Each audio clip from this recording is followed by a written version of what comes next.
Signature అనేటువంటిది ఎప్పుడు కూడా లెజిబుల్ గా క్లియర్ గా ఉండాలండి.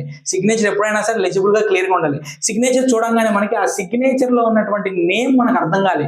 ఇక్కడ చాలా మంది అనుకునేటువంటి ప్రశ్న ఏంటంటే, ఒక సిగ్నేచర్ అనేటువంటిది ఈజీగా ఉంటుంది, దాన్ని కాపీ కొట్టేస్తారు అనుకుంటారు. ఇది చాలా అవివేకం అండి. ఇప్పుడు నరేంద్ర మోడీ గారి సిగ్నేచర్ ఉంటుంది చూడండి, నరేంద్ర మోడీ గారి సిగ్నేచర్ ఉంటుందండి, ఇదిగోండి ఇలా ఉండి ఇదిగోండి, ఇది నరేంద్ర మోడీ గారి సిగ్నేచర్. చెక్ చేసుకొని కావాలంటే వెళ్ళి. మరి నేను కాపీ కొట్టేసే కదా సిగ్నేచర్, అంటే నేను కాపీ కొట్టినట్టు మాత్రాన ఆయన చెక్కుల మీద నేను సంతకాలు పెట్టేసుకుని నరేంద్ర మోడీ గారి యొక్క జీతం మొత్తం నేను లాగేసుకుంటానా? చెప్పండి మీరు.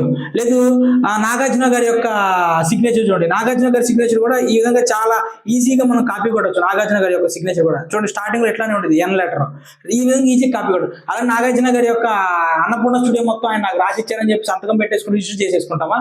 ఇదే అండి పిచ్చితనం. ఇదే తెలిసి తెలియని సబ్జెక్టులు చెప్పుకుంటా జనాలు పిచ్చోళ్ళు చేయడం ఇది.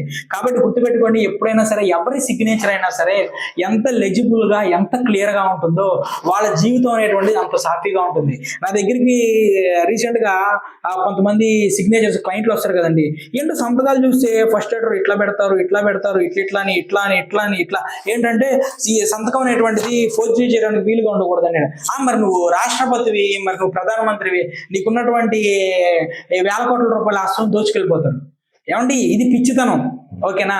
ఎవరైనా సరే సిగ్నేచర్ ఎంత క్లియర్ గా ఉంటుందో అంత పర్ఫెక్ట్ గా అంత ఈజీగా వాళ్ళ లైఫ్ ఉంటుందండి.